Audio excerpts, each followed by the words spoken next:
ఓం నమో వెంకటేశాయ. పరమహంసదయితా వరమానస ఉదితా గోవింద గోవింద.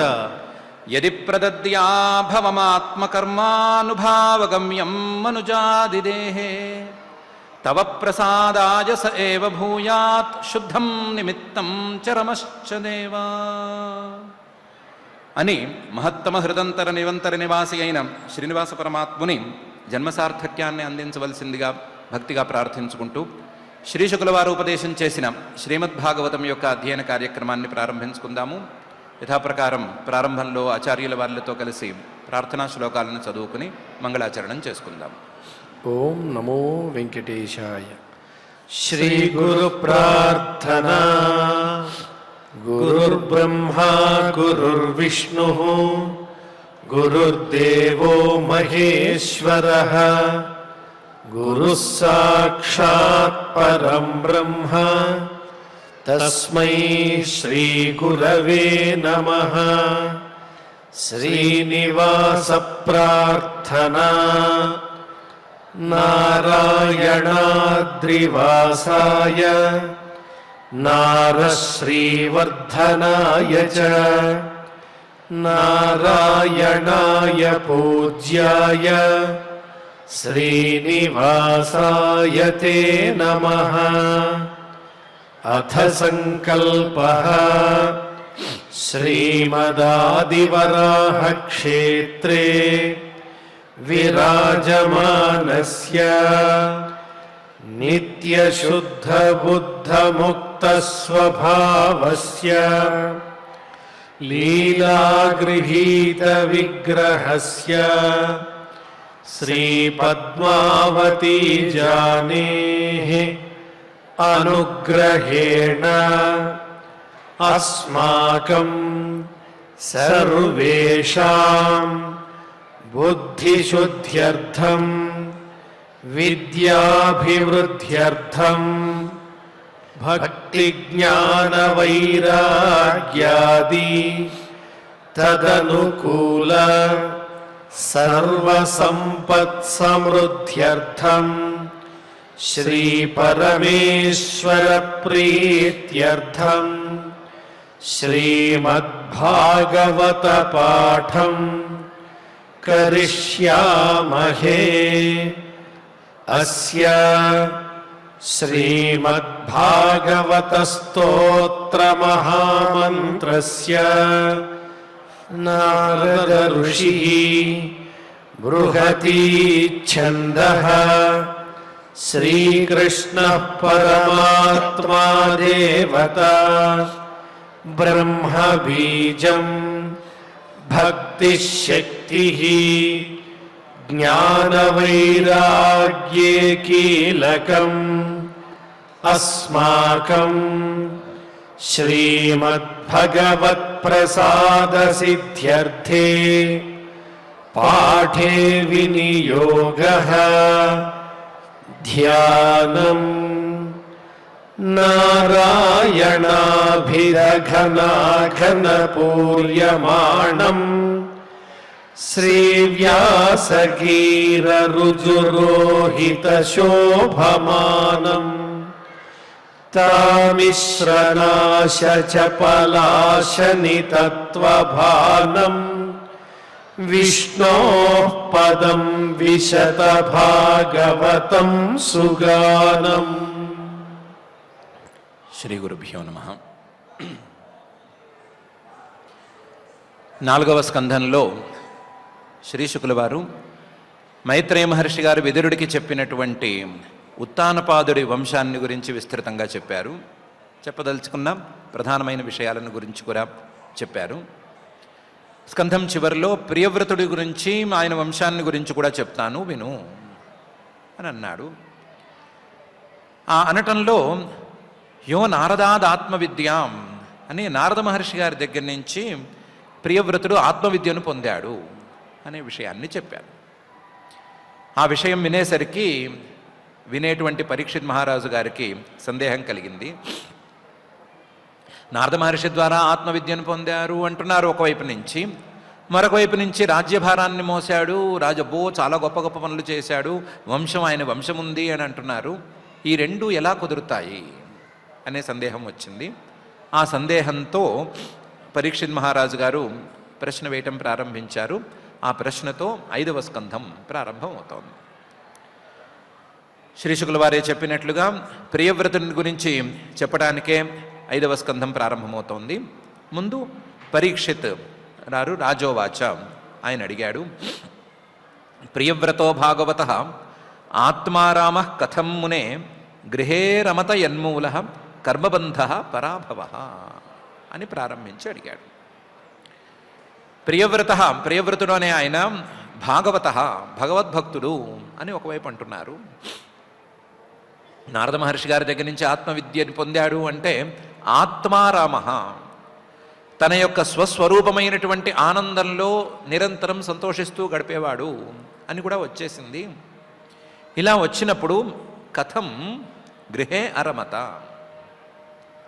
అతను మళ్ళీ గృహస్థాశ్రమానికి ఎందుకు వచ్చాడు, ఎలా వచ్చి సంతోషించగలిగాడు? గృహస్థాశ్రమానికి వస్తే ఆశ్రమం చాలా గొప్ప ఆశ్రమం అని చెప్పుకుంటారు, కానీ యన్మూల కర్మబంధ, గృహస్థాశ్రమానికి వస్తే కర్మబంధ, కర్మలతో రకరకాల బంధనాలు తయారవుతాయి. దానివల్ల పరాభవ, స్వరూపం అనేది పూర్తిగా తిరస్కృతం అయిపోతుంది. స్వరూపం, ఆత్మస్వరూపం తెలియదు. చేయవలసిన పనులలో నిర్వహించవలసినటువంటి బాధ్యతల్లో మునగటం వలన తానెవరు అని మర్చిపోతాడు జీవుడు. అలాంటి గృహస్థాశ్రమానికి ఈయన ఎలా రాగలిగాడు, వచ్చి గృహస్థాశ్రమంలో కూడా ఎలా ఎంజాయ్ చేయగలిగాడు అనే విషయం నాకు సందేహంగా ఉంది. కథం, దీన్ని నువ్వే చెప్పగలవు, మునే మననం చేసిన వాడివి కాబట్టి, మహానుభావుడివి కాబట్టి నువ్వే చెప్పగలవు, కాబట్టి ఇది నాకు చెప్పవలసింది అని అన్నాడు. ప్రియవ్రతో భాగవత ఆత్మారామ కథం మునే గృహే రమత యన్మూల కర్మబంధ పరాభవ అని. అంతేకాదయ్యా, నూనం ముక్త సంగానాం తాదృశానాం ద్విజర్షభ గృహేష్వభినివేశోయం పుంసాం భవితుమర్హతి. నూనం, ఇది నిక్కచ్చిగా చెప్పుకోవచ్చు, ముక్త సంగానాం, నారద మహర్షి అంతటి వాడు ఉపదేశం చేస్తే ఆత్మవిద్యను పొంది దేహంతో పాటు అన్నిటి మీద సంబంధాన్ని విడిచిపెట్టుకున్నటువంటి అలాంటి మహానుభావులకి, తాదృశానాం ద్విజర్షభ, ఓ శ్రీశుక, గృహేష్వభినివేశ న భవితుమర్హతి. గృహేషు, ఇళ్ళు వాకిళ్ళు భార్య పిల్లలు వీళ్ళ మీద మళ్ళీ అభినివేశ, వీళ్ళు నా వాళ్ళు అనేటువంటి అభిమానం కలగటానికి వీలే లేదు. నా భవితుమర్హతి. పుంసాం, వాళ్ళు ఇంత గనక సాధించగలిగినట్లయితే, ముక్త సంగానాం, సంఘాన్ని పోగొట్టుకోగలిగినట్లయితే, సద్గురువు ద్వారా ఆత్మవిద్యను పొందగలిగినట్లయితే మళ్ళీ తిరిగి వాళ్ళు ఈ అభినివేశానికి రావటం అనేది జరగదు. ఇది నిక్కచ్చి.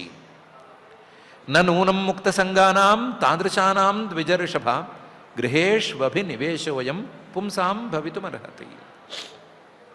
ఇంత నిక్కచ్చిగా ఈ విషయం ఉంటే మరి ప్రియవ్రతుడు మాత్రం మళ్ళీ ఎలా తిరిగి వచ్చాడు, ఆయన మళ్ళీ ఇంట్లో సక్రమంగా ఎలా వ్యవహారం చేయగలిగాడు అనేది నాకు సందేహం. ఆ సందేహాన్ని తీర్చవలసింది. ఇంతే కూడా కాదు, మహతాంఖలు విప్రర్షే ఉత్తమ శ్లోకపాదయో ఛాయా నిర్వృత చిత్తానాం న కుటుంబే స్పృహామతి. మహతాం, వాళ్ళందరూ ప్రియవ్రతుడు లాంటి వాళ్ళందరూ గొప్పవాళ్ళు. మహతాం, ఈ గొప్పవాళ్ళకి విప్రర్షే, ఓ శ్రీశుక, ఉత్తమ శ్లోకపాదయో ఛాయా నిర్వృత చిత్తానాం, వీళ్ళు ఉత్తమ శ్లోకుడైనటువంటి పరమాత్మ యొక్క పాదార విందాల నీడన చల్లగా కూర్చునున్నారు వీళ్ళందరూ. ఇలాంటి వాళ్ళకి ఉత్తమ శ్లోకుడైనటువంటి పరమాత్మ యొక్క పాదాల తాలూకు నీడలో కూర్చున్న వాడికి ఎలాగైతే ఎండ దాని బాధ ఉండకుండా ఉంటాయో, అలాగే సంసార తాపం అనేది లేకుండా హాయిగా కూర్చున్నారు కదా. ఛాయా నిర్వృత చిత్తానాం, వాళ్ళ మనసుకి ఏ రకమైనటువంటి సాంసారిక తాపము అంటటం లేదు, చాలా సుఖంగా ఉంది, ప్రశాంతంగా ఉంది అనే పరిస్థితిలో ఉంటారు కదా వీళ్ళు. ఇలాంటి వాళ్ళకి మళ్ళీ కుటుంబే స్పృహామతి నా, కుటుంబంలో స్పృహామతి, ఇది ఇలా కావాలి, అది ఎలా కావాలి, ఇల్లు ఇలా కట్టుకోవాలి, వాకిలి ఇలా పెట్టుకోవాలి, ఇలాంటి ఆలోచనలు ఉండనే ఉండవు. కోరికతో కూడినటువంటి మతి అనేది ఉండదు. ఒకవేళ మతి ఉంటే ఇది మనకు పనికిరాదు అనే ఉంటుంది, కానీ ఇది ఇలా కావాలి అనేది జరగనే జరగదు. మరి జరగనే జరగదు అనే మాట ఉంటే మహతాంఖలు విప్రర్షే ఉత్తమ శ్లోకపాదయో ఛాయానిర్వృత చిత్తానాం న కుటుంబే స్పృహామతి అనే మాట ఉంటే ఈ ప్రియవ్రతుడు మాత్రం ఇలా ఇలా చేయగలిగాడు అనేది సందేహం. ఆ సందేహాన్ని తీర్చవలసింది. సంశయోయం మహాన్ బ్రహ్మన్ దారాగార సుతాదిషు సక్తస్య యత్ సిద్ధిరభూత్ కృష్ణే చ మతిరచ్యుత. మొత్తం మీద నా సందేహాన్ని సరిగ్గా చెప్పమంటే, సంశయోయం నా సందేహం మహాన్ చాలా పెద్దది, చాలా పెద్ద సందేహం. ఏమా సందేహం? బ్రహ్మన్, ఓ శ్రీశుక, దారాగార సుతాదిషు సక్తస్య యత్ సిద్ధిరభూత్ కృష్ణే చ మతిరచ్యుత అభూత్. గృహస్థాశ్రమానికి వచ్చేసి మళ్ళీ కుటుంబంలో నిలబడిపోయాడు అంటున్నావు కదా. దార భార్య, ఆగార అంటే ఇల్లు, సుత పిల్లలు, ఇలాంటి వాటి మీద దార ఆగార సుత ఆదిషు సక్తస్య ఈ గృహస్థాశ్రమానికి వచ్చేసినటువంటి ప్రియవ్రతుడికి సిద్ధిరభూత్ మోక్షం కూడా వచ్చేసింది అని అంటున్నావు. అంతేకాదు కృష్ణేచ మతిరచ్యుత, ఆయనకి పరమాత్మ మీద, కృష్ణుడు అనేటువంటి పేరు కలిగిన పరమాత్మ మీద అచ్యుత అఖండమైనటువంటి బుద్ధి కూడా స్థిరంగా నిలబడి ఉంది అని అంటున్నావు. ఇది ఎలా కుదురుతుంది? ఒకవైపు దారాగార సుతాదిషు మతి ఉంది అంటే ఇంకోవైపు పరమాత్మ మీద మతి నిలవదు. పరమాత్మ మీదే మతి నిలిస్తే ఈ దారాగార సుతాదులు కనీసం కూడా కనపడరు. ఇలా ఉండగా ఈ రెండు పరస్పర విరుద్ధంగా ఉన్నట్లుండగా నువ్వు ప్రియవ్రతుడు ఇందులోనే ఉంటున్నాడు, మళ్ళీ సిద్ధిని పొందాడు, అది ఇది అని రెండు కలిపి చెప్తున్నావు కదా, ఎలా కుదురుతుంది అని నాకు పెద్ద సందేహం వచ్చింది. ఈ సందేహాన్ని తీర్చవలసింది అని అడిగాడు.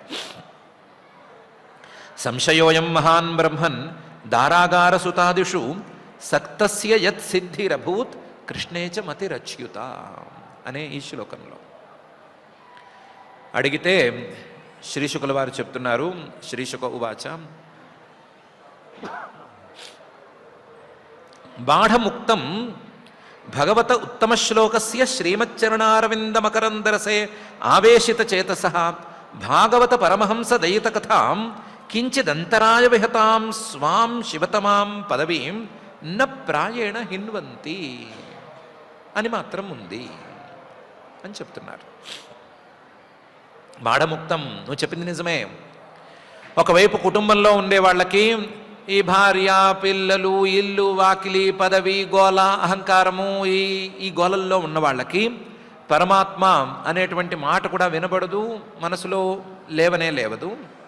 అది నిజమే, అలా ఉంటుంది. రెండిటికి విరోధం ఉంటుంది.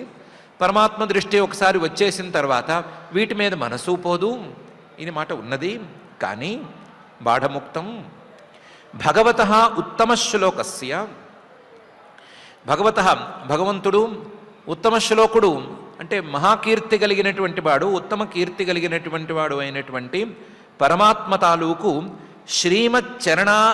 చరణారవింద మకరందరసే ఆవేశిత చేతసః, ఆయన పరమాత్మ యొక్క శ్రీమత్ చరణారవిందాలు, కాంతిగా ఉండేటువంటి పాదారవిందాలు, ఆ పాదారవిందాల నుండి జాలువారుతున్నటువంటి మకరంద రసం, మధురసం, ఆ మధురసం మీదే ఆవేశిత చేతసః, దాని మీదే మనసును నిలుపుకున్న వారికి ఇలా మళ్ళీ గృహస్థాశ్రమంలోకి రావటం అనేది జరగదు, జరిగే అవకాశం లేదు. భాగవత పరమహంస దయిత కథాం కించిదంతరాయ విహతాం, కాకపోతే కొన్ని సందర్భాలలో తత్వజ్ఞానం కలిగిన తర్వాత కూడా ఎలాంటి స్థాయిలో శ్రీమచ్చరణారవింద మకరందరసే ఆవేశిత చేతసః అనే స్థాయిలో కలిగిన వాళ్లకు కూడా, ఈ స్థాయిలో ఉన్న వాళ్లకు కూడా ప్రారబ్ధ కర్మ అనేది పనిచేస్తుంది. పనిచేసి ఆ సాధనకు అడ్డు కాస్త తగులుతుంది. దాన్ని అంతరాయ విఘ్న అని పిలుస్తారు. ఆ విఘ్నం వలన కాసేపు అది ఆగుతుంది, అడ్డుపడుతుంది. కించిత్ అంతరాయ విహతాం. ఏ అంతరాయ విహతాం? భాగవత పరమహంస దయిత కథాం. కేవలం భాగవతులు, భగవద్భక్తులు, పరమహంసులు వీళ్ళు మాత్రమే ఇష్టంగా ఉండేటువంటి ఆ శ్రీమన్నారాయణుడి యొక్క కథలను వినటానికి చిన్నపాటి అంతరాయం అనేది ప్రారబ్ధ కర్మ ద్వారా ఏర్పడుతుంది. విహతాం స్వాం శివతమాం పదవీం న ప్రాయేణ హిన్వంతి. ఒకవేళ ప్రారబ్ధ కర్మ ద్వారా ఇలాంటి అడ్డు ఏమైనా తగిలినా, అడ్డం తగిలి కాసేపు కట్ అయినట్టు అనిపించినా సరే, ఈ స్థాయికి వచ్చినటువంటి సాధకులు దాన్ని వదిలిపెట్టకుండా మళ్ళీ పట్టుకుంటారు. చేజారినట్టు ఉంటుంది కానీ మళ్ళీ దాన్ని పట్టేసుకుంటారు, దాన్ని గట్టిగా మళ్ళీ పట్టుకోగలుగుతారు. కించిత్ అంతరాయ విహతామపి స్వాం శివతమాం. తమకు చాలా ఉత్తమమైన మంగళకరమైనటువంటి ప్రయోజనాన్ని సాధించేటువంటి ఈ సాధనను, ఈ కథను వినటము, లేకపోతే మనసును పరమాత్మకే సమర్పించుకోవటము అనే దాన్నో, ఈ పదవి, ఈ మార్గాన్ని న ప్రాయేణ హిన్వంతి, మొత్తం వదిలిపెట్టుకోరు, మళ్ళీ తిరిగి పట్టుకోగలుగుతారు. వాళ్ళ సాధనా బలం ద్వారా దీన్ని పట్టుకోగలుగుతారు. కాబట్టి ప్రియవ్రతుడికి కూడా ప్రారబ్ధ కర్మవశాత్తు మళ్ళీ చిన్న అంతరాయం వచ్చింది. అంతరాయం వచ్చినా సరే దాన్ని, అంతరాయాన్ని అధిగమించి అతను మళ్ళీ సిద్ధుడయ్యాడు అనేటువంటి భావాన్ని మహర్షి గారు చెప్తున్నారు. బాఢముక్తం భగవతః ఉత్తమ శ్లోకస్య శ్రీమచ్చరణారవింద మకరందరసే ఆవేశిత చేతసః భాగవత పరమహంసదయిత కథాం కించిదంతరాయ విహతాం స్వాం శివతమాం పదవీం న ప్రాయేణ హిన్వంతి అని. ఈ అధ్యాయంలో శ్రీ శుకుల వారు ప్రధానంగా గద్యాలు ఎక్కువగా చెప్పారు. ఇంతవరకు మైత్రేయ మహర్షి గారి నోటి నుంచి చెప్పించారు కాబట్టి మైత్రేయ మహర్షి గారు కాస్త మృదువుగా చెప్తారు. ఆయన మాటలన్నీ మృదువుగానే ఉంటాయి. శ్రీ శుకుల వారు కొంచెం బలంగా చెప్పేటువంటి స్వభావం ఉన్నవారు కాబట్టి ఆ బలంగా చెప్పేటువంటి స్వభావాన్ని చూపించడానికి ఈయన గద్యాలను ఎక్కువగా వాడారు. ఆ వాడటంలో అసలు ఏం జరిగింది, ఏమేమి జరగటం ద్వారా, ఏ పరిణామాల ద్వారా ప్రియవ్రతుడి గురించి మనం తెలుసుకోవాల్సిన అవసరం ఉంది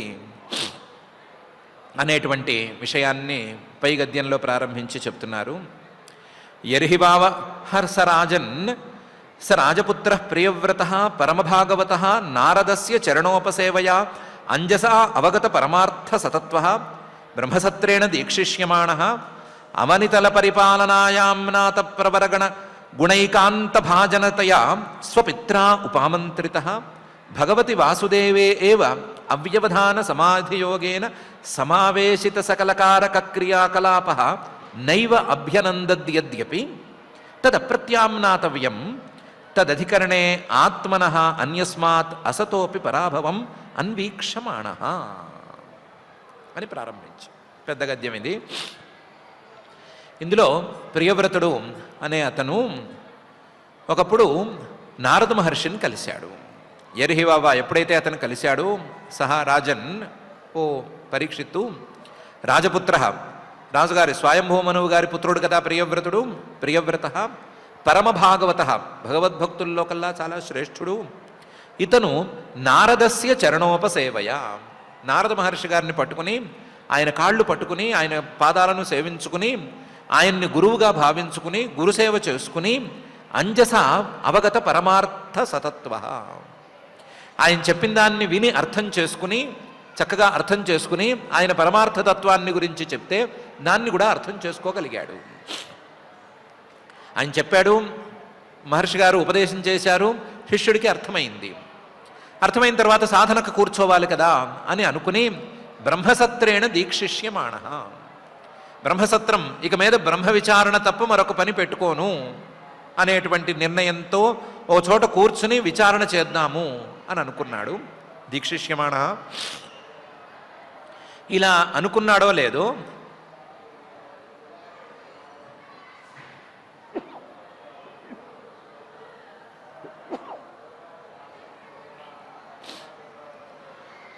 ఇలా అనుకున్నాడో లేదో తండ్రి గారు దిగొచ్చారు. తండ్రి గారు స్వయంభూ మనువు గారు ఆయన దిగొచ్చారు. ఆయన దిగి వచ్చిన వాడు ఏమన్నాడు? అవనితల పరిపాలనాయ ఆమ్నాత ప్రవర గుణ గణైకాంత భాజనతయా స్వపిత్ర ఉపామంత్రిత.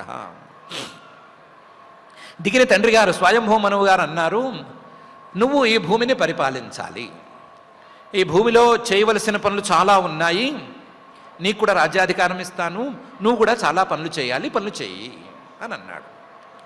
ఈయనేమో నేను ఇంకా కదలను, ఏ పని చేయను, నేను కేవలం పరమాత్మతత్వాన్నే అందుకోవటానికి స్థిరంగా కూర్చుండిపోతాను అని అనుకుంటున్నాడు. అనుకుంటూ ఉండగా తండ్రి దిగి వచ్చి నువ్వు భూమిని పరిపాలించాలి అన్నాడు. దానికి కారణం ఏం చెప్పాడు? అవనితల పరిపాలనాయ, ఈ భూమిని పరిపాలించాలి అంటే ఎవరు పడితే వాళ్ళు సరిపోరు నాయన, వాళ్ళున్నారు వీళ్ళున్నారు, వాళ్ళకిచ్చుకో వీళ్ళకిచ్చుకో, నేను కాబోతో ఇంకోటికి ఇచ్చుకో అనేది కుదరదు. దానికి వేదాల్లోనూ శాస్త్రాల్లోనూ నీతి శాస్త్రాల్లోనూ ఎన్నో గుణాలు ఉండాలి అని చెప్పారు. పరిపాలకుడికి ఇన్ని గుణాలు ఉండాలి అని చెప్పారు. ఆమ్నాత ప్రవర గుణ గణాలు, ఆ గుణాలు కూడా మామూలు మనుషులకు ఉండేటువంటి మంచి గుణాలు సరిపోవు, వీళ్ళకంటే పై స్థాయిలో ఉత్తమ గుణాలు ఉండాలి. ఆ ఉత్తమ గుణాలన్నీ కూడా ఏకాంత భాజనతయ నీలోనే ఉన్నాయి.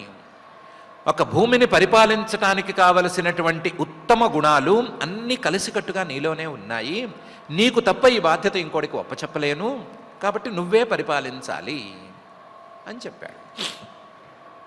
అవరితన పరిపాలనాయ ఆమ్నాత ప్రవర గుణ గణైకాంత భాజనతయా స్వపిత్ర ఉపామంత్రిత. ఆ మాట వినేసరికి ఈయన ఏ పరిస్థితిలో ఉన్నాడు? ఆ మాట వినవలసి వచ్చేసరికి ఈయన ఏ పరిస్థితిలో ఉన్నాడు?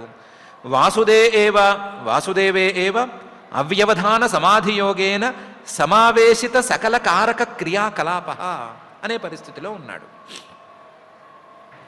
వాసుదేవుడు పరమాత్మ, ఆ పరమాత్మలోనే అవ్యవధాన సమాధి యోగం అనే దాన్ని ఈయన సాధిస్తూ ఉన్నాడు. సాధించడంలో చివరి దశలో ఉన్నాడు. అవ్యవధానం ఏకాగ్రంగా సమాధి స్థితి, ఆయనతో కలిసిపోయేంత స్థాయిలో సమాధి స్థితిని అందుకునేందుకు సమాయత్తమై ఉన్నాడు.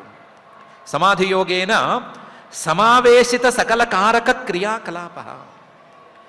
అసలు ఎత్ర హి ద్వైతమివ భవతి తదితర ఇతరం పశ్యతి, ఎత్ర త్వస్య సర్వమాత్మైవాభూత్ తత్ కేన కిం పశ్యేత్ కేన కిం విజానీయాత్ అని అన్నట్లుగా ఈ సృష్టిలో క్రియ లేదు, ఆ క్రియను తెచ్చిపెట్టేటువంటి కారకం క్రియా సాధనము లేదు, ఆ క్రియ తాలూకు ఫలితము లేదు, ఏమీ లేదు, ఉన్నదంతా పరమాత్మ స్వరూపం ఒక్కటే అనేటువంటి నిర్ణయంతో ఉండి, ఇంతవరకు నేను చేసిన క్రియలేవి నాలో లేనట్లే, అన్నీ ఆ పరమాత్మకే చెల్లుతాయి, పరమాత్మకే చెందుతాయి అని పరమాత్మకి క్రియాకారకాలన్నీ సమర్పించేస్తున్న దశలో ఉన్నాడు. సమావేశిత సకల కారక క్రియాకలాప. మొత్తం చాలా పెద్ద స్థాయికి వెళ్ళిపోయాడు. చివరిలో ఇంకేముంది, ఓ బెత్తెడు దూరం అన్నట్లు ఉన్నాడు. ఇలాంటి పరిస్థితిలో ఉన్నవాడు తండ్రి గారి మాట ఇది వినాల్సి వచ్చింది. తండ్రి గారి మాట ఎలాంటి మాట? తత్ యద్యపి అప్రత్యామ్నాతవ్యం, అప్రత్యామ్నాతవ్యం. తండ్రి గారు సహజంగా నిసర్గమైనటువంటి గురువు, ఆ గురువే వచ్చి నువ్వు రాజ్యపాలన చేయాలి అంటే దాన్ని కాదనటానికి వీల్లేదు. తండ్రిగాను మాట్లాడడానికి వీల్లేదు, ఎదురు చెప్పడానికి వీల్లేదు, రాజుగాను ఎదురు చెప్పడానికి వీల్లేదు. మరి అప్రత్యామ్నాతవ్యం అయినా సరే దాన్ని ఈయన ఒప్పుకోలేకపోయాడు. నైవ అభ్యనందత్. కాదు అని చెప్పడానికి నోరు రాలేదు, కానీ సరే అని చెప్పడానికి కూడా నోరు రాలేదు. మనసులో మాత్రం అది ఒప్పుకో బుద్ధి కాలేదు. నైవాభ్యనందత్ యద్యపి తదప్రత్యామ్నాతవ్యం. ఎందుకు ఒప్పుకోలేకపోయాడు అంటే తదధికరణే, ఆ రాజ్యము అధికారము ఈ బాధ్యత ఇవన్నీ వస్తే ఆత్మనః అన్యస్మాత్ అసతోపి పరాభవం అన్వీక్షమాణ. ఈ రాజ్యము అధికారము ఇవన్నీ వస్తే వాటిని నిలుపుకోవటం కోసం ఏవేవో పనులు చేయాలి, ఎవరెవరితోనో మాట్లాడాలి, ఎప్పుడు చూసినా మీటింగ్సు, ఎప్పుడు చూసినా డిక్రీలు జారీ చేస్తూ ఉండాలి. ఒకడికి నచ్చుతుంది, ఇంకోళ్ళకి నచ్చదు, నచ్చని వాడిని సముదాయించాలి, నచ్చిన వాడిని ఉత్సాహపరిచి పనిలో పెట్టాలి. ఈ పరిస్థితుల్లోకి జారిపోతే ఇవన్నీ ఎట్లా జరిగినా సరే, ఇవి చేయగలమా లేదా అనే దాన్ని పక్కన పెట్టినా సరే, ఆత్మనః అన్యస్మాత్ అసతః, ఆత్మ భిన్నమైనటువంటి వస్తువు మీద దృష్టి పెట్టాల్సి వస్తుంది.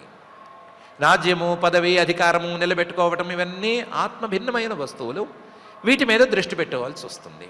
వీటి మీద దృష్టి పెడితే అన్యస్మాత్ అసతః పరాభవం అన్వీక్షమాణః, తన ఆత్మస్వరూపాన్ని తాను మర్చిపోవలసి వస్తుంది. కనీసం ఆ పని చేసేటప్పుడు మర్చిపోయినట్లే, క్షణకాలం పాటు మర్చిపోయినట్లే, ఆ మరుపు నాకెందుకు అని అనుకున్నాడు. తదధికరణే ఆత్మనః అన్యస్మాత్ అసతోపి పరాభవం అన్వీక్షమాణః. దీని ముందే చూసుకున్నాడు, ఇది తప్ప ఇంకో రకంగా జరగదు కాబట్టి నేను అందుకోబోతున్నటువంటి సిద్ధికి ఇది అడ్డంకి అని అనుకున్నాడు. అనుకుని వెంటనే అయ్యా తప్పనిసరిగా చేస్తాను అనవలసిన వాడు కూడా, ఆ స్థాయి వినయం ఉన్నవాడు కూడా, తండ్రి గారి మీద గౌరవం ఉన్నవాడు కూడా సరే అని చెప్పలేకపోయాడు, మనసులో ఒప్పుకోలేకపోయాడు. యర్హి వావసరాజన్ సరాజపుత్రః ప్రియవ్రతః పరమభాగవతః నారదస్య చరణోపసేవయా అంజసావగత పరమార్థ సతత్వః బ్రహ్మసత్రేణ దీక్షిష్యమాణః అవనితల పరిపాలనాయాం నాత ప్రవరగుణ గణైకాంత భాజనతయా స్వపిత్రో మామంత్రితః భగవతి వాసుదేవ ఏవ అవ్యవధాన సమాధియోగేన సమావేశిత సకలకారక క్రియాకలాపః నైవాభ్యనందత్ యద్యపి తత్ ప్రత్యామ్నాతవ్యం తదధికరణే ఆత్మనః అన్యస్మాత్ అసతోపి పరాభవం అన్వీక్షమాణః. ఈయన ఒప్పుకోలేకపోతున్నాడు, తండ్రి గారికి సరే అని చెప్పలేకపోతున్నాడు, నో కూడా చెప్పలేకపోతున్నాడు. తండ్రి గారికి నో చెప్పకూడదు కాబట్టి. ఇలాంటి పరిస్థితుల్లో బ్రహ్మగారు ఈ సీన్లోకి ఎంటర్ అయ్యారు. ఎలాంటి సీన్ అది? ఒకవైపు నారద మహర్షి, మరొక వైపు స్వయంభువ మనువు గారు. వీళ్ళిద్దరి మధ్య ఇక ప్రియవ్రతుడు. నారద మహర్షి గారు చేసిన ఉపదేశమేమో నువ్వు పరమాత్మ వైపు వెళ్ళిపో అని చెప్తోంది. తండ్రి గారు స్వయంభువ మనువు గారు చెప్పినటువంటి మాటేమో నువ్వు రాజ్యాధికారం వైపు వెళ్ళిపో అని అంటోంది. రాజ్యాధికారం వైపు వెళితే నారద మహర్షి గారు చెప్పినటువంటి ఆత్మతత్వం అనేది నిలవదు, కుదరదు, దాన్ని వదులుకోవలసి ఉంటుంది అని ప్రియవ్రతుడు తెలుస్తోంది. నారద మహర్షి గురువే, తండ్రి గురువే. ఈ గురువులిద్దరూ వేరు మాటలు చెప్తున్నారు. వేరు మాటలు చెప్తున్నటువంటి గురువులిద్దరి మధ్య ఈ శిష్యుడు దాదాపు ఇరుక్కుపోయాడు. ఇలా శిష్యుడు ఇరుక్కుపోయినటువంటి సందర్భంలో బ్రహ్మగారు అక్కడికి దిగొచ్చారు. అథ భగవాన్ ఆదిదేవః ఏతస్య గుణవిసర్గస్య పరిబ్రహ్మణానుధ్యాన వ్యవసిత సకల జగదభిప్రాయః ఆత్మయోనిః అఖిల నిగమ నిజగణ పరివేష్టితః స్వభవనాత్ అవతతార. ఇలాంటి పరిస్థితుల్లో అథ అక్కడికి భగవాన్ ఆదిదేవః పూజ్యుడైనటువంటి బ్రహ్మగారు, పైన ఆత్మయోని బ్రహ్మగారు స్వభవనాత్ అవతతార, తన భవనమైనటువంటి పద్మం నుండి లేదా బ్రహ్మలోకం నుండి దిగొచ్చారు. ఎందుకు ఆయన వచ్చారు?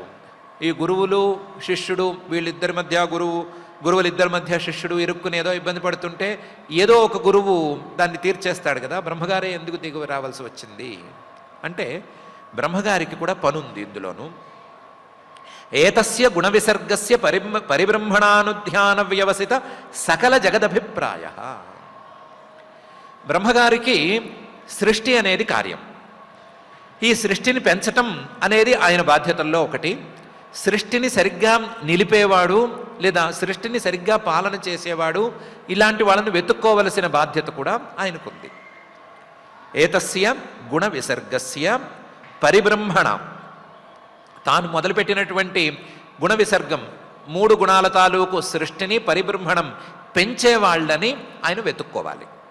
పెంచటం ఎవరు చేస్తారో వాళ్ళని పట్టుకుని వాళ్ళ ద్వారా ఆ పనులు చేయించాలి. అది ఆయన బాధ్యతల్లో ఒకటి. దానికోసం అనుధ్యానం నిరంతరం ఆయన ఆలోచిస్తూనే ఉండాలి. అదే విషయాన్ని ఆలోచిస్తూ ఉండాలి. ఆ ఆలోచించటంలో భాగంగా అనుధ్యాన వ్యవసిత సకల జగదభిప్రాయ, ఆ ఆలోచించడం ఆయన మొదలు పెడితే ఆయనకి ఈ సృష్టిలో భాగమైనటువంటి ఏ వ్యక్తి అయినా సరే ఏం ఆలోచిస్తున్నాడు, అతని ఆలోచన విధానం ఎలా ఉంది, అతను తన కార్యానికి పనికొస్తాడా లేదా తన కార్యంలో భాగమై ఊరుకుంటాడా అనేటువంటి నిర్ణయం తప్పనిసరిగా ఉంటుంది. పరిబ్రహ్మణానుధ్యాన వ్యవసిత సకల జగదభిప్రాయ. ఈ సృష్టిలో భాగమైనటువంటి ప్రతి జీవుడు ఏం ఆలోచిస్తున్నాడు అని ఆయనకి ఖచ్చితంగా తెలుసు. ఈ సృష్టిలో తన పనికి ఎవరు పనికొస్తారో తెలుసు, పనికొచ్చే వాళ్ళు ఏం ఆలోచిస్తున్నారో తెలుసు, వాళ్ళ ఆలోచన తీరు ఎలా ఉంది అని ఆయనకి తెలుసు. తన సృష్టికి పనికొచ్చేవాడు ప్రియవ్రతుడు. ఆ ప్రియవ్రతుడి ఆలోచన విధానం సృష్టికి వీలుగా లేదు. అతనేమో పరమాత్మతత్వం అంటున్నాడు, కూర్చుంటానంటున్నాడు, బ్రహ్మసత్రేణ దీక్షిష్యమాణ అనే స్థితిలో ఉన్నాడు. కాబట్టి ఇలాంటి పరిస్థితుల్లో ప్రియవ్రతుడిని చేజార్చుకుంటే అవ్వాల్సిన కార్యం అవ్వదు. ప్రియవ్రతుడు తప్ప ఇంకొకడు చేయలేడు, ఈ పని ఇంకొకడు చేయలేడు. తండ్రి గారేమో కేవలం వేదాలు శాస్త్రాలు వీటి ప్రకారం కావలసిన గుణాలు, రాజుకు కావలసిన గుణాలు ప్రియవ్రతుల్లో ఉన్నాయి అని అనుకుంటున్నారు. బ్రహ్మగారు అలా అనుకోవటం లేదు.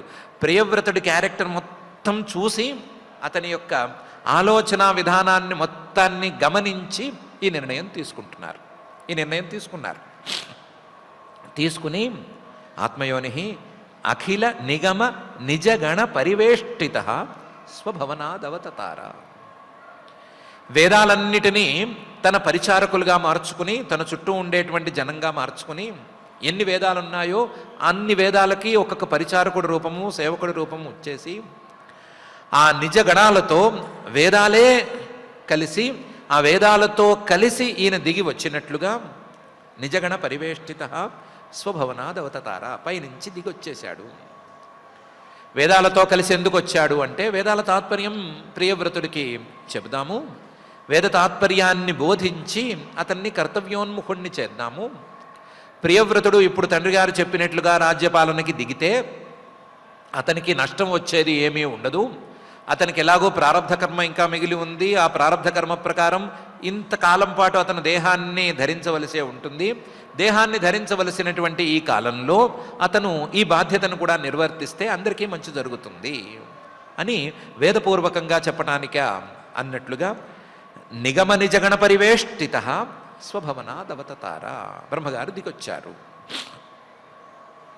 అతః భగవానాదిదేవః ఏతస్య గుణవిసర్గస్య పరిబ్రహ్మణానుధ్యాన వ్యవసిత సకల జగదభిప్రాయః ఆత్మయోనిః అఖిల నిగమ నిజగణ పరివేష్టితః స్వభవనాత్ అవతతార. దిగి వచ్చినవాడు ఎలా కనిపించాడు, దిగేటప్పుడు ఎలా కనిపించాడు, దిగొచ్చిన తర్వాత ఎలా కనిపించాడు అంటే, స తత్ర తత్ర గగనతలే ఉడుపతిరివ విమానావలిభిః అనుపథం అమర పరివృఢైరభిపూజ్యమానః పథి పథి చ వరూథశః సిద్ధ గంధర్వ సాధ్య చారణ మునిగణైరుపగీయమానః గంధమాదనద్రోణీం అవభాసయన్ ఉపససర్ప. ఈ ప్రియవ్రతుడు, ఉత్తానపాదుడు, అలాగే నారద మహర్షి గారు, ప్రియవ్రతుడు, స్వయంభూమనువు గారు, నారద మహర్షి గారు ముగ్గురు గంధర్మాదన పర్వతంలో ఉన్నారు. ఆ గంధమాదన పర్వతానికి బ్రహ్మగారు పైనుంచి దిగొచ్చారు. ఎలా దిగొచ్చారు అంటే, చంద్రుడు ఆకాశంలో ఎంత వెన్నెల లాంటి వెలుగుతో తిరుగుతూ ఉంటాడో అంత వెన్నెల లాంటి వెలుగుతో దిగొచ్చారు. చంద్రుడేమో చుట్టూ తిరుగుతూ ఉంటాడు, పైన తిరుగుతూ ఉంటాడు, ఈయనేమో పైనుంచి కిందకి దిగొచ్చాడు. స తత్ర తత్ర గగనతలే ఉడుపతిరివ. ఈయన చంద్రుల్లాగా అందంగా వెన్నెల లాంటి తేజస్సుతో దిగొచ్చాడు. మరి ఈయన చంద్రుడైతే ఈయన చుట్టూ నక్షత్రాలు ఉండాలి కదా, అంటే విమానావలిభిః అనుపథం అమర పరివృఢైరభిపూజ్యమానః. ఈయన బ్రహ్మలోకం నుంచి భూలోకానికి వస్తున్నాడు అని తెలిస్తే మరి స్వర్గలోకంలో ఉండేటువంటి దేవతలందరూ వాళ్ళ విమానాలు వేసుకుని వచ్చి బ్రహ్మగారిని దారిలో చూద్దామని అనుకున్నారు. అనుకున్న వాళ్ళు విమానాలు వేసుకుని బ్రహ్మగారి దగ్గరకు వచ్చారు. బ్రహ్మగారి దగ్గరికి వచ్చి ఆ విమానాల నుంచి దిగి బ్రహ్మగారికి ఓ నమస్కారం చేసుకోవటమో, లేదా పువ్వో పండో తెస్తే ఆయన దగ్గర పెట్టడమో ఇలాంటి పనులు చేస్తున్నారు. ఈ దేవతల తాలూకు విమానాలు ఇవన్నీ కూడా బ్రహ్మగారి ప్రకాశం ముందు తేలిపోతున్నాయి. చిన్న చిన్న మిణుకు అనేటువంటి ప్రకాశాలు లాగా మారుతున్నాయి. ఆ ప్రకాశాలు చూడడానికి నక్షత్రాలుగా, చిన్న చిన్న నక్షత్రాలుగా ఉన్నాయి. సో బ్రహ్మగారే చంద్రుడైతే పక్కన నక్షత్రాల్లాగా వీళ్ళు దేవతలు తయారయ్యారు. విమానావలిభిః అనుపథం అమర పరివృఢైః అభిపూజ్యమానః. పనిలో పని ఈయన వస్తున్నారని తెలిస్తేనే అందరూ వచ్చి ఇన్ని దారిలో కలిసి మర్యాదలను చెల్లించుకుంటున్నారు అనే విషయం కూడా తేలింది. అది దేవతల లోకం దారిలో ఇది జరిగితే అంతకి కిందకి దిగేసరికి పథిచ ఒక్కొక్క దారిలోనూ వరూథశ గుంపులు గుంపులుగా సిద్ధులు, గంధర్వులు, సాధ్యులు, చారణులు, మునులు వీళ్ళందరూ కూడా బ్రహ్మగారు పైనుంచి దిగి వస్తుంటే ఆయన దగ్గరికి చేరి ఆయన్ని బాగా స్తుతి చేస్తూ దండాలు పెట్టుకుంటూ ఆయన్ని గౌరవిస్తున్నారు. వరూథశ సిద్ధ గంధర్వ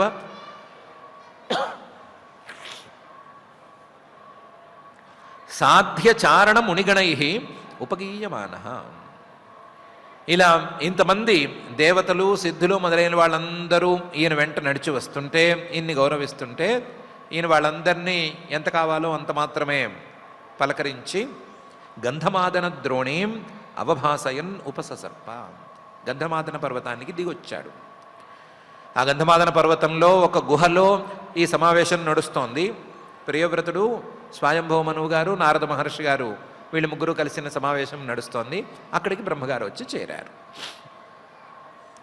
తత్ర హవా ఏనం దేవర్షి హంసయానేన పితరం భగవంతం హిరణ్యగర్భం ఉపలభమానః సహసైవ ఉత్థాయ అర్హణేన సహ పితాపుత్రాభ్యాం అవహితాంజలి ఉపతస్థే. తత్ర బ్రహ్మగారు ఆ గుహలోకి వచ్చి చేరంగానే ఏనం బ్రహ్మగారిని దేవర్షి ముందు నారద మహర్షి గారు గౌరవించుకున్నారు. హంసయానేన పితరం భగవంతం హిరణ్యగర్భం ఉపలభమానః. ఆయనేమో హంసయానాన్ని, హంస అనేటువంటి వాహనాన్ని ఎక్కొచ్చారు. హంసయానేన భగవంతం పితరం హిరణ్యగర్భం. ఆయనేమో హిరణ్యగర్భుడు అనే పేరు కలిగిన వాడు బ్రహ్మగారు. ఆ హిరణ్యగర్భుడేమో బ్రహ్మగారేమో నారద మహర్షి గారికి తండ్రి, గౌరవనీయుడు, పూజ్యుడు, గురువు. ఆయన వస్తూనే సహసైవ ఉత్థాయ ఉన్నవాడు ఉన్నట్లుగా లేచి సహసైవ ఉత్థాయ అర్హణేన సహా ఆయన్ని వెంటనే అర్ఘ్యమో పాద్యమో ఏ ద్రవ్యం అందుబాటులో ఉంటే ఆ ద్రవ్యం ఇచ్చి పూజించుకున్నాడు. పూజ చేసి ముందు గౌరవంగా నుంచుని పితాపుత్రాభ్యాం సహా తండ్రి గారు స్వయంభవ మనువు గారు ఉన్నారు, కొడుకేమో ప్రియవ్రతుడున్నాడు. వీళ్ళిద్దరూ కూడా నారద మహర్షి గారు లేవటం చూసి వెంటనే టకీమని లేచారు. లేచి నారద మహర్షి గారు వినయంగా ఉంటే వాళ్ళు నుంచునున్నారు.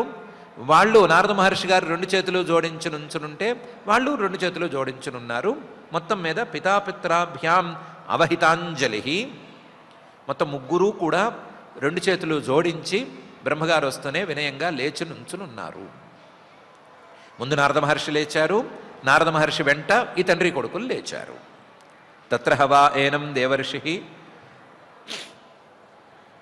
హంసయానేన పితరం భగవంతం హిరణ్యగర్భం ఉపలభమానః సహసైవ ఉత్థాయ అర్హణేన సహ పితాపుత్రాభ్యాం అవహితాంజలి ఉపతస్థే. భగవానపి భారత తదుపనీతార్హణః సూక్తవాకేన అతితరాం ఉదిత గుణగణావతార సుజయః ప్రియవ్రతం ఆదిపురుషః తం సదయ హాసావలోకః ఇతి హోవాచ. భగవానపై పూజ్యుడైనటువంటి బ్రహ్మగారు కూడా భారత ఓ పరీక్షిత్తు తదుపనీతార్హణ నారదుడు చేసినటువంటి పూజలను తీసుకున్నారు. సూక్తవాకేన అతితరాం ఉదిత గుణ గణావతార సుజయ. నారద మహర్షి గారు నుంచుని చేతులు జోడించి ఊరుకోలేదు. ఆయన బ్రహ్మగారి గురించి మంచి మంచి మాటలు కూడా మాట్లాడారు. సూక్తవాకం, పెద్దవాళ్ళు వస్తే వాళ్ళను గౌరవించటానికి మాట్లాడవలసినటువంటి మాటలు మాట్లాడారు. సూక్తవాకేన అతితరాం ఉదిత. ఆ సూక్తవాకంలో నారద మహర్షి గారు సూక్తవాకాలంటే ఎలా ఉండాలి, ఆయన మంచి మాటలంటే ఎలా ఉండాలి అంటే బ్రహ్మగారి గుణాలేమిటి, బ్రహ్మగారి యొక్క గుణాలు ఎన్ని గణాలుగా ఉన్నాయి అనేది ఉండాలి. అలాగే బ్రహ్మగారు ఏ ఏ పని చేయటానికి ఎలా అవతరించారు అని ఆయన అవతారాల గురించి ఉండాలి. అలాగే బ్రహ్మగారు ఏ రకంగా అందరికంటే ఉత్కృష్టుడు, ఆయన మన పూజలకు ఎందుకు అర్హుడు అనేటువంటి అంశాలు ఉండాలి. ఆ అంశాలన్నిటినీ ఆయన చెప్పాడు. తక్కువ మాటల్లో సూక్తవాకాలుగా చక్కగా చెప్పాడు. అవన్నీ జాగ్రత్తగా విన్నాడు. సూక్తవాకేన అతితరాం ఉదిత గుణగణావతార సుజయ ప్రియవ్రతం ఆదిపురుష, ఆదిపురుషుడైనటువంటి బ్రహ్మగారు నారద మహర్షి గారు చెప్పిన మాటలను విని ఆయనతో ఏం మాట్లాడకుండా, ఆయన్ని పలకరించకుండా, స్వయంభూ మనువు గారిని కూడా పలకరించకుండా ప్రియవ్రతుణ్ణి మాత్రం సదయ హాసావలోక, దయతో నవ్వుతూ చూస్తూ ఇతి హోవాచ, ఈ పై విధంగా పలకరించి మాట్లాడాడు. భగవానపి భారత తదుపనీతార్హణ సూక్తవాకేన అతితరాం ఉదిత గుణ గణావతార సుజయ ప్రియవ్రతం ఆదిపురుష తం సదయ హాసావలోక ఇతి హోవాచ. ఏమని చెప్పాడు? భగవానువాచ, శ్రీ భగవానువాచ, బ్రహ్మగారు చెప్తున్నారు. బ్రహ్మగారు మాత్రం ఈ గద్యాలతో ఎక్కువ ఇబ్బంది పెట్టద్దు అనుకున్నారో ఏమో, శ్లోకాలతో చెప్పారు.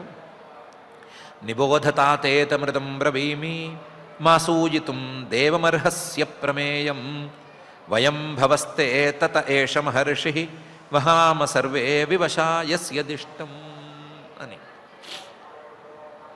బ్రహ్మగారు అందులో ఇలాంటి పరిస్థితుల్లోకి దిగి వచ్చినటువంటి వారు, నువ్వు బాగున్నావా, మీ నాన్నగారు బాగున్నారా, అలాంటి మాటలు మాట్లాడారు కదా. అలాగే చెప్పదలుచుకున్న విషయాన్ని డైరెక్ట్గా కూడా చెప్పేశారు కదా. ముందు తాను చెప్పబోయేటువంటి విషయానికి మూలాన్ని, ప్రధానమైనటువంటి కారణాన్ని చెప్తారు కదా. అందుకని ముందు ఈ విధంగా చెప్పారు. ఏమని? నిబోధ, నేను చెప్పే మాట వినరా అబ్బాయి. నిబోధ, తాత నువ్వు నా ముని మనవడి కిందకో ఎక్కడికో వస్తావు, తాత నాయన నేను చెప్పే మాట జాగ్రత్తగా విను. అందులోనూ ఇదం, నేను చెప్పబోయేది ఋతం, సత్యం. నేను సత్యమే చెప్తున్నాను నీకు, అందులోనూ నీ మీద ప్రేమతోనే చెప్తున్నాను. ఋతం బ్రవీమి, నేను చెప్పే సత్యాన్ని జాగ్రత్తగా విను. నువ్వు మనసులో ఏదో అనుకుంటున్నావు, దాన్ని నేనేమి కాదనను. కానీ ఏ పరమాత్మను చేరటానికి బ్రహ్మసత్రేణ దీక్షిష్యమాణ అనే స్థితిలోకి రాబోతున్నావో ఆ పరమాత్మ యొక్క సంకల్పాలని పాటించవలసినటువంటి బాధ్యత నీ మీద ఉంది. పరమాత్మనే కదా అందుకోదలుచుకున్నావు. ఆ పరమాత్మకు ఒక సంకల్పం ఉంది, ఆ సంకల్పాన్ని నువ్వు అందుకోవాలి. ఆయన సంకల్పం చేయటం ఏంటి? నా విషయంలో ఆయన ఎవరు సంకల్పం చేయటానికి, నా విషయం నేనే తేల్చుకుంటాను అని మాత్రం అనుకోవద్దు. మా అసూయతుం దేవమర్హస్య అప్రమేయం. అప్రమేయం, ఏ ప్రమాణానికి అందనటువంటి వాడు ఆయన పరమాత్మ. ఆయన ఎందుకు సంకల్పం చేయాలి, ఆయన ఇలా ఎందుకు అనుకోవాలి అని తప్పుగా అనుకోవద్దు. ఆయన గురించి తప్పుగా అనుకోవద్దు. మా అసూయతుం అర్హసి, ఆయన మీద ఆయనెవరు అనే ప్రశ్నకి కానీ, లేదా ఆయన ఎందుకు ఇలా అనుకుంటున్నాడు అనే ప్రశ్నకి కానీ నువ్వు మనసులో అవకాశం తెచ్చుకోవద్దు. మా సూయితం దేవమర్హస్య ప్రమేయం. పరమాత్మ తాలూకు సంకల్పం ఇలా ఉంది అంటే ఎస్, నేను దానికి తగ్గట్లుగా నడుచుకుంటాను అనే అనుకో. నువ్వే కాదు, వయం, నేనున్నాను, నేను ఆయన సంకల్పం ప్రకారమే నడుచుకుంటున్నాను. భవ, పరమేశ్వరుడు ఆయన సంకల్పం ప్రకారమే నడుచుకుంటున్నాడు. తే తత, మీ నాన్నగారు స్వయంభూ మనువు గారు, ఆయన నీకంటే పెద్ద సిద్ధుడే, ఆయన పరమేశ్వర సంకల్పం ప్రకారమే నడుచుకుంటున్నాడు. ఏష మహర్షి, నీకు తత్వాన్ని చెప్పినవాడు నారద మహర్షి గారు ఉన్నాడు కదా, ఈయన కూడా పరమాత్మ సంకల్పం ప్రకారమే ఉన్నాడు. వహామ సర్వే వివశా యస్య దిష్టం.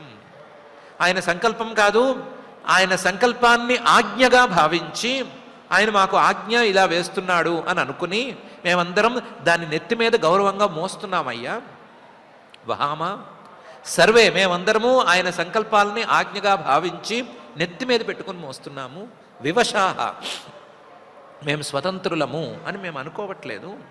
వివశాహ యస్య దిష్టం, ఆయన ఆజ్ఞల్ని మేము పాటిస్తున్నాము. ఆయన సంకల్పాలని అర్థం చేసుకుని ఆయన సంకల్పాలని ఆజ్ఞలుగా భావించి మేము మోస్తున్నాము. నువ్వు కూడా అలాగే మోయి, అంతే తప్ప ఆయన గురించి తప్పుగా అనుకోవద్దు. నిబోధతాతేదమృతం బ్రవీమి మాసూయితుం దేవమర్హస్య ప్రమేయం వయం భవస్తే తతః ఏష మహర్షి వహామ సర్వే వివశాః యస్య దిష్టం. నతస్య కశ్చిత్ తపసా విద్యయా వా న యోగవీర్యేణ మనీషయా వా నైవార్థధర్మై పరతస్వతో వా కృతం విహంతుం తనుభృత్ విభూయాత్ అనే మాట గుర్తుంచుకొని ఆయన తస్య ఆ పరమాత్మ ఏ పని చేస్తాడో కృతం ఆయన ఏ నిర్మాణం చేస్తాడో ఏ సంకల్పం చేస్తాడో లేదా ఏ రకమైన సృష్టిని చేస్తాడో ఏ ధర్మాన్ని ఏర్పరుస్తాడో దాన్ని విహంతుం దాన్ని పాడు చేయటానికి తనుభృత్ ఏదో పిచ్చి శరీరాన్ని అట్టిపెట్టుకున్నటువంటి జీవుడికి శక్తి లేదు. తనుభృత్ విభూయాత్ జీవుడు అంత శక్తి గలవాడు కాడు. పరమాత్మ సంకల్పాన్ని దాటి వెళ్ళగలిగిన శక్తి ఏ జీవుడికి లేదు. ఒక శరీరంలోకి పరిమితమైనటువంటి ఏ జీవుడికి పరమాత్మ సంకల్పాన్ని దాటే శక్తి లేదు. జీవుడు కావాలనుకుంటే పెద్ద పెద్ద తపస్సు చేసి నేను నా ప్రభావాన్ని పెంచుకున్నాను అని అనుకోవచ్చు. అది పరమాత్మ ముందు చాలదు. న తస్య కశ్చిత్ తపస్సు చేసి పరమాత్మ సంకల్పానికి వ్యతిరేకంగా ఎవరూ పనిచేయలేరు. విద్యయావా ఉపాసన చేసి తపస్సు కంటే పై స్థాయి ఫలితాన్ని సాధించవచ్చేమో కానీ ఆయన పరమాత్మ చేసినటువంటి ఆయన నిర్మాణం చేసినటువంటి సృష్టిని మార్చటం కానీ ఆయన సంకల్పానికి వ్యతిరేకంగా నడుచుకోవటం కానీ ఎవరూ చేయలేరు. నా యోగవీర్యేణ యోగ సాధన బాగా చేసి ప్రభావాన్ని పెంచుకున్నా సరే అంత స్థితి ఏమీ రాదు. మనీషయావా ఏదో నేను నా తెలివితో చేస్తాను, నేను నా తెలివితో ఈ సృష్టిని మార్చేస్తాను, లేదా పరమాత్మ సంకల్పాన్ని మార్చి ఇంకో రకంగా వెళతాను అని అంటే ఎవరికైనా ఏదో ధైర్యం చెప్పడానికి చెప్పే మాటల్లాగా ఉంటాయి. కానీ తెలివిగా తన తెలివితో పరమాత్మ సంకల్పానికి ఎదురు వెళ్ళటం అనేది జరిగే పని కానే కాదు. స్వమనీషయావా నైవ అర్థధర్మై ఈ సృష్టిలో ఉండేటువంటి ఏ సాధనము కూడా దీనికి పనికొచ్చేది కాదు. నైవ అర్థధర్మై ఈ సృష్టిలో ఉండే ప్రతి వస్తువు ఆయన చేసిందే అయితే, ఆయన సృష్టి చేసిందే అయితే ఈ సృష్టి తాలూకు వస్తువులకి ఆ వస్తువుల తాలూకు సామర్థ్యాలకి పరమాత్మ సంకల్పాన్ని అడ్డుకునే శక్తి లేనే లేదు. పరతః స్వతోబా స్వయంగా కానీ పరతః ఇంకోళ్ళని ఎవరినైనా ఆశ్రయించి కానీ ఎవరూ ఈ పని చేయలేరు. కాబట్టి నువ్వు కూడా అలా చేద్దామని భ్రమపడద్దు. నీ తపస్సు, నీ ఉపాసన, నీ యోగ సామర్థ్యం, నీకున్నటువంటి తెలివితేటలు, లేకపోతే నీకున్నటువంటి సాధన సంపత్తి, నీకున్నటువంటి బలం, స్వయంగా నీకున్నటువంటి బలం లేదా నీకు ఉన్నటువంటి సపోర్టు, ఇవేవి కూడా కృతం విహంతుం న విభూయాత్ ఆ పరమాత్మ నిర్మించినటువంటి లేదా ఆ పరమాత్మ సంకల్పించినటువంటి దారులని కాదనటానికి పనికిరాదు. నతస్య కశ్చిత్ తపసా విద్యయావా న యోగవీర్యేణ మనీషయావా నైవార్థధర్మై పరతస్వతోబా కృతం విహంతుం తనుభృత్ విభూయాత్. భవాయ నాశాయ చ కర్మ కర్తుం శోకాయ మోహాయ సదా భయాయ సుఖాయ దుఃఖాయ చ దేహయోగం అవ్యక్తదిష్టం జనతాంగధత్తే. నువ్వు అనుకుంటున్నావు నేనేదో పరమాత్మను అందేసుకుందాము అని. ఆ పరమాత్మను అందుకోవటానికి, నీకు సాధన చేసుకోవటానికి నీకు శరీరం కావాలి కదా. ఆ శరీరం ఎవరిచ్చారు? ఆయనే ఇచ్చాడు. ఆయన ఎందుకు ఇచ్చాడు అంటే భవాయ నాశాయ చ కర్మ కర్తుం శోకాయ మోహాయ సదా భయాయ సుఖాయ దుఃఖాయ చ దేహయోగం అవ్యక్తదిష్టం. ఈ శరీరాన్ని ఎందుకు ఇచ్చాడు ఆయన?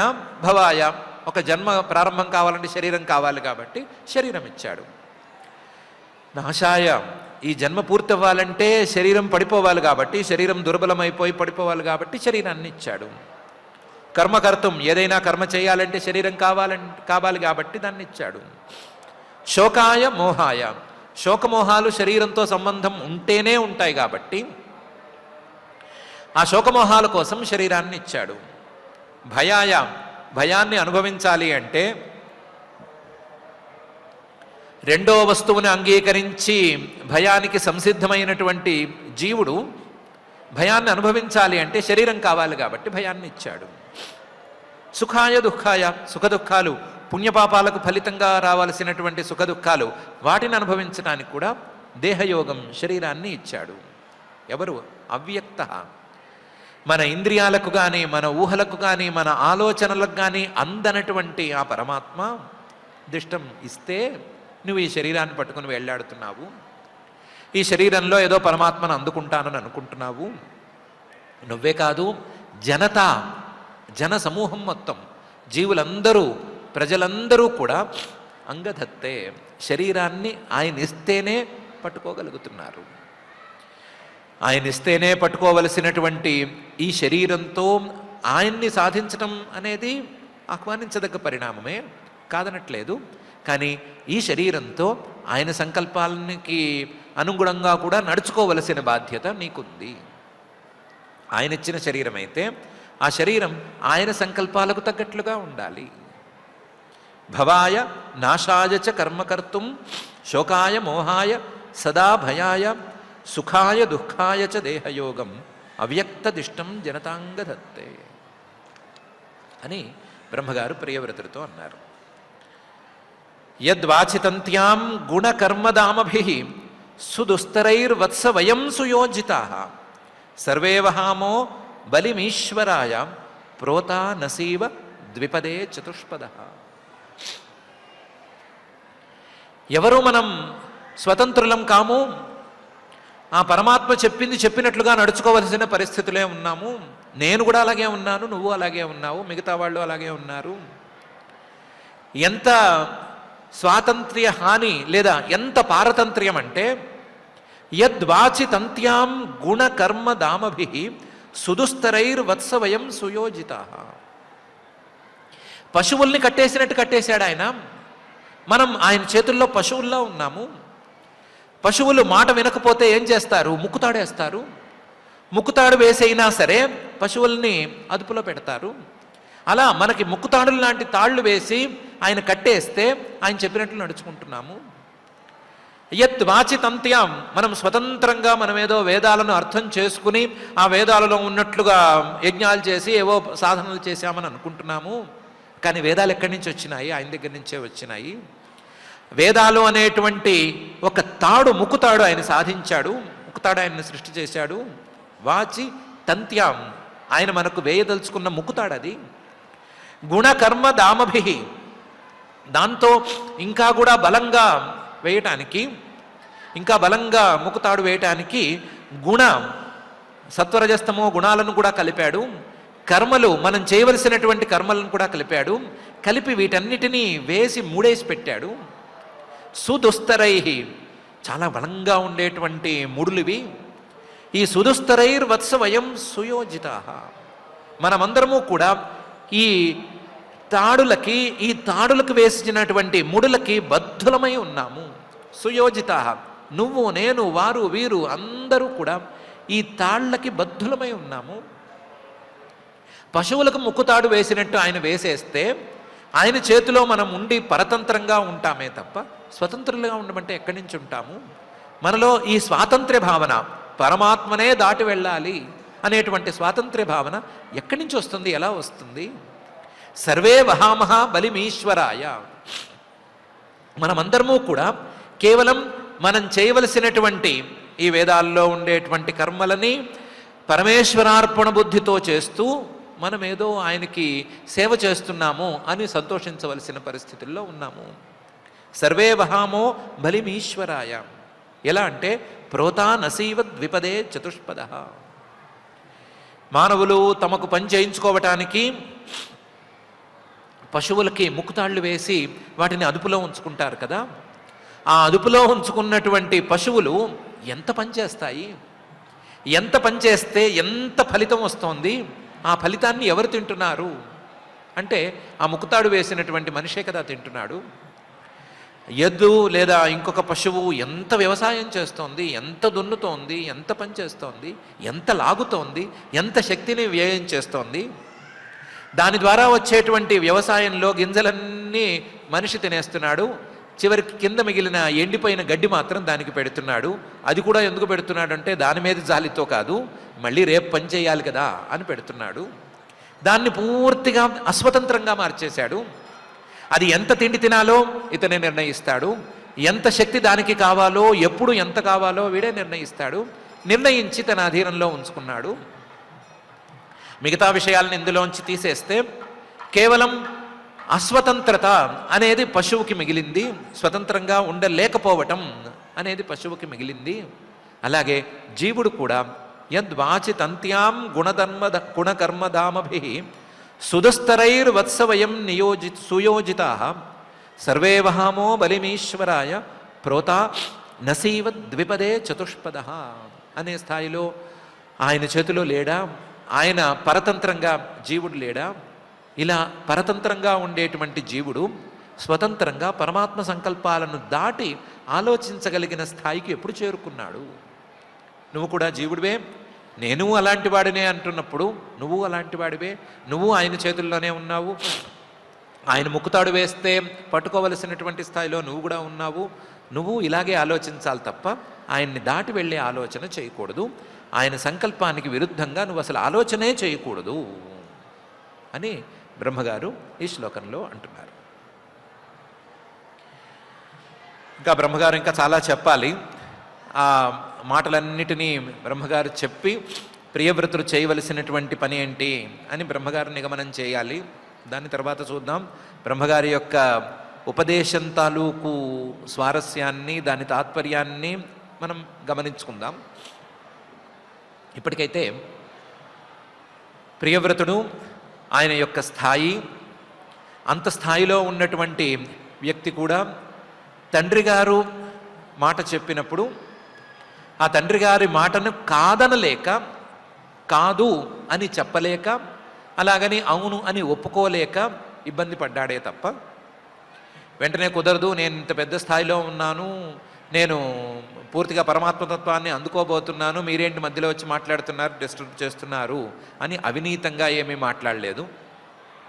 అలాగే బ్రహ్మగారు వచ్చినప్పుడు కూడా అంతే వినయంగా చక్కగా చేతులు జోడించుకుని నుంచునున్నాడు. ఆయనే కాదు,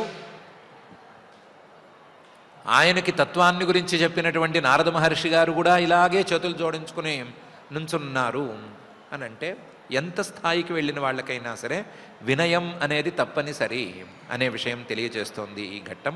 కాబట్టి ఈ ఘట్టం ద్వారా మనం వినయాన్ని ప్రధానంగా అర్థం చేసుకుని పెద్దవాళ్ల పట్ల వినయంగా ఉండటము, ఎంత స్థితికి ఎంత స్థాయికి చేరుకున్నా సరే మన వినయాన్ని మనం విడిచిపెట్టుకోకపోవటము అనే అంశానికి ఉదాహరణగా ఈ ఘట్టాన్ని ప్రాథమికంగా అర్థం చేసుకుందాం.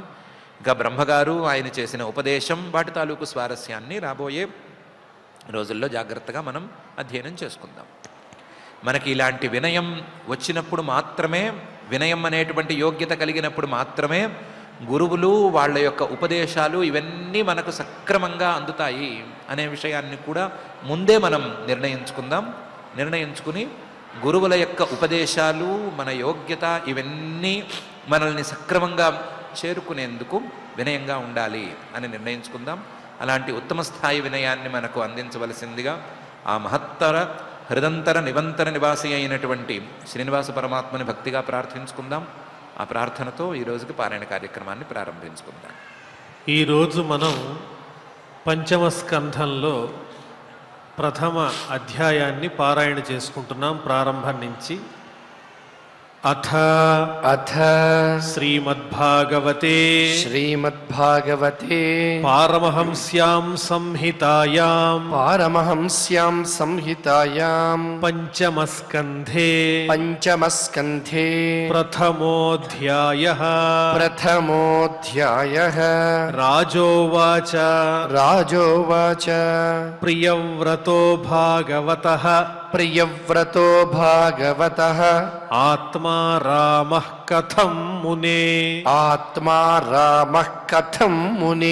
గృహే రమతయన్మూలః కర్మబంధః పరాభవః ననూనం ముక్తసంగానాం मुक्तसङ्गानां तादृशानां द्विजर्षभ तादृशानां द्विजर्षभा गृहेष्वभिनिवेशोऽयं पुंसां भवितुमर्हति पुंसां भवितुमर्हति महतां खलु विप्रर्षे महतां खलु विप्रर्षे उत्तमश्लोकपादयोः उत्तमश्लोकपादयोः छायानिर्वृतचित्तानां छायानिर्वृतचित्तानां न कुटुम्बे स्पृहा मतिः न कुटुम्बे स्पृहा मतिः संशयोऽयं महान् ब्रह्मन् संशयोऽयं महान् ब्रह्मन् दारागारसुतादिषु दारागारसुतादिषु सक्तस्य यत्सिद्धिरभूत् सक्तस्य यत्सिद्धिरभूत् कृष्णे च मतिरच्युता कृष्णे च मतिरच्युता श्रीशुक उवाच श्रीशुक उवाच बाढमुक्तं भगवतः उत्तमश्लोकस्य भगवतः उत्तमश्लोकस्य श्रीमच्चरणारविन्दमकरन्दरसे श्रीमच्चरणारविन्दमकरन्दरसे आवेशितचेतसः आवेशितचेतसः भागवत परमहंस दयितकथां भागवत परमहंसदयितकथां किञ्चित् अंतराय विहतां स्वां शिवतमां पदवीं न प्रायेण हिन्वन्ति यर्हि वावः राजन् सः राजपुत्रः प्रियव्रतः परमभागवतः नारदस्य चरणोपसेवया अंजसा अवगत परमार्थ सतत्वः ब्रह्मसत्रेण दीक्षिष्यमाणः अवनितल परिपालनाय आम्नात प्रवर गुणगणैकान्त भाजनतया स्वपित्रा उपामन्त्रितः भगवति वासुदेवे एव अव्यवधान समाधियोगेन समावेशित सकल कारक क्रियाकलापः नैवाभ्यनन्दत् यद्यपि तत् अप्रत्याम्नातव्यं तदधिकरणे आत्मनः अन्यस्मादसतोपि पराभवम् अन्वीक्षमाणः अथः भगवान् आदिदेवः एतस्य गुणविसर्गस्य परिबृंहण अनुध्यानव्यवसित सकल जगदभिप्रायः आत्मयोनिः अखिल निगम निजगण परिवेष्टितः स्वभवनात् अवततार सः तत्र गगनतले उडुपतिरिव विमानावलिभिः अनुपथम् अमर परिवृढैः अभिपूज्यमानः పూజ్యమానః పథి పథి చ పథి పథి చ వరూధశః వరూధశః సిద్ధగంధర్వ సిద్ధగంధర్వ సాధ్యచారణ సాధ్యచారణ మునిగణైః మునిగణైః ఉపగీయమానః ఉపగీయమానః గంధమాదనద్రోణీం గంధమాదనద్రోణీం అవభాసయన్ అవభాసయన్ ఉపససర్ప ఉపససర్ప తత్ర వా ఏనం తత్ర వా ఏనం దేవర్షిః దేవర్షిః హంసయానేన హంసయానేన పితరం భగవంతం పితరం భగవంతం హిరణ్యగర్భం హిరణ్యగర్భం ఉపలభమానః ఉపలభమానః సహసైవోత్థాయ సహసైవోత్థాయ అర్హణేన సహ అర్హణేన సహ పితా పుత్రాభ్యాం పితా పుత్రాభ్యాం అవహితాంజలిః అవహితాంజలిః ఉపతస్థే ఉపతస్థే భగవానపి భగవానపి భారత భారత తదుపనీతార్హణః తదుపనీతార్హణః సూక్తవాకేన సూక్తవాకేన అతితరాం అతితరాం ఉదిత గుణగణావతార సుజయః ఉదిత గుణగణావతార సుజయః ప్రియవ్రతం ప్రియవ్రతం ఆదిపురుషః ఆదిపురుషః తం తం సదయ హాసావలోకః సదయ హాసావలోకః ఇతి హోవాచ. ఇతి హోవాచ. శ్రీ భగవానువాచ. శ్రీ భగవానువాచ. నిబోధతాతేదమృతం బ్రవీమి. నిబోధతాతేదమృతం బ్రవీమి. మా సూయితుం దేవమర్హస్య ప్రమేయం. మా సూయితుం దేవమర్హస్య ప్రమేయం. వయం భవస్తే తత ఏష మహర్షిః. వయం భవస్తే తత ఏష మహర్షిః. వహామ సర్వే వివశాయస్య దిష్టం. వహామ సర్వే వివశాయస్య దిష్టం. న తస్య కశ్చిత్ తపసా విద్యయా వా. న తస్య కశ్చిత్ తపసా విద్యయా వా. న యోగవీర్యేణ మనీషయా వా. న యోగవీర్యేణ మనీషయా వా. నైవార్థధర్మైః పరతస్వతో వా. నైవార్థధర్మైః పరతస్వతో వా. కృతం విహంతుం తనుభృద్విభూయాత్. కృతం విహంతుం తనుభృత్ విభూయాత్. భవాయ నాశాయ చ కర్మ కర్తుం. భవాయ నాశాయ చ కర్మ కర్తుం. శోకాయ మోహాయ సదా భయాయ. శోకాయ మోహాయ సదా భయాయ. సుఖాయ దుఃఖాయ చ దేహయోగం. సుఖాయ దుఃఖాయ చ దేహయోగం. అవ్యక్తదిష్టం జనతాంగధత్తే. అవ్యక్తదిష్టం జనతాంగధత్తే. యద్వాచితంత్యాం గుణకర్మదామభిః. యద్వాచితంత్యాం గుణకర్మదామభిః. సుదుస్తరైర్వత్స వయం సుయోజితాః. సుదుస్తరైర్వత్స వయం సుయోజితాః. సర్వే వహామో బలిమీశ్వరాయ. సర్వే వహామో బలిమీశ్వరాయ. ప్రోతానసీవ ద్విపదే చతుష్పదః. ప్రోతానసీవ ద్విపదే చతుష్పదః.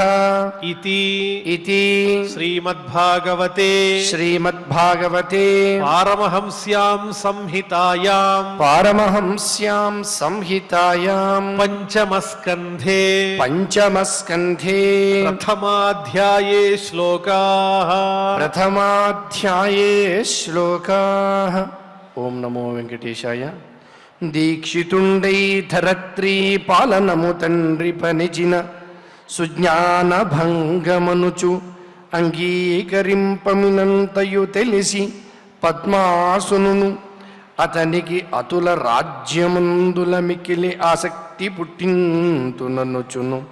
తన చిత్తమందు తలచి తరకా పరివృత తరాధిపుని మాట్కి శృతులతో గూడి అచ్యుత విభూతి హంసవాహనుడగుచు ఇంద్రాదులెల్ల గదిసి సేవింప బ్రహ్మలోకమున నుండి సన్మునీంద్రులు తన్ను ప్రశంస చేయన్ అల్లనల్లన ఉడునీతి నరుగుదించే అని శ్రీమద్ భాగవత అమృత రసాస్వాదంలో భాగంగా పంచమస్కంధ ఆరంభంలో సాక్షాత్తు ఆ బ్రహ్మదేవుడు భగవానుడు చెప్పినటువంటి దివ్యమైనటువంటి ఉపదేశ సారాన్ని మనం ఆచార్యముఖంగా అందుకుంటూ ఉన్నాం.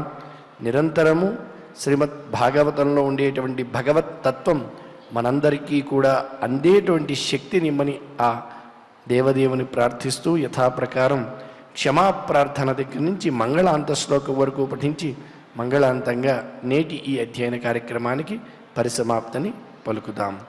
అథ క్షమా ప్రార్థనా యదక్షరపదభ్రష్టం మాత్రాహీనం చ యద్భవేత్ తత్సర్వం క్షమ్యతాం దేవ నారాయణ నమోస్తుతే. అథ భగవత్సమర్పణం కాయేన వాచా మనసేంద్రియైర్వా బుద్ధ్యాత్మనా వా ప్రకృతే స్వభావాత్ కరోమి యద్యత్ సకలం పరస్మై నారాయణాయేతి సమర్పయామి. అథ లోకక్షేమ ప్రార్థనా సర్వే భవంతు సుఖినః సర్వే సంతు నిరామయాః సర్వే భద్రాణి పశ్యంతు మా కశ్చిద్ దుఃఖభాగ్ భవేత్. అథ మంగళం శ్రియః కాంతాయ కళ్యాణ నిధయే నిధయేర్థినాం శ్రీవేంకటనివాసాయ శ్రీనివాసాయ మంగళం.